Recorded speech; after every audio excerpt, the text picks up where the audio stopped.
Hi friends, welcome back to my channel. ఈరోజు మనం instant KFC ఎలా చేసుకోవాలో చూసేద్దాం. ఫస్ట్ బౌల్లో turmeric powder, salt, red chilli powder, chicken masala వేసి బాగా మిక్స్ చేసుకొని ఒక 10 minutes మ్యాగ్నేట్ చేయండి.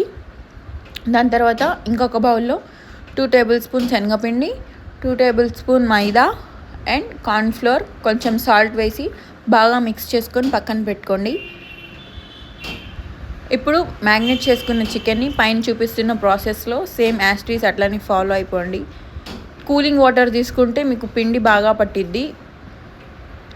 అట్లా మొత్తం డిప్ చేసుకున్న తర్వాత బాగా హీట్ అయిన ఆయిల్లో వేసి గోల్డెన్ బ్రౌన్ వచ్చేంత వరకు ఫ్రై చేసుకోండి.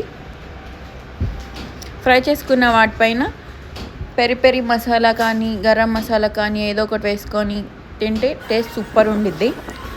మీకు కేఎఫ్సీ అంటే ఇష్టమో లేదో కామెంట్ చేయండి.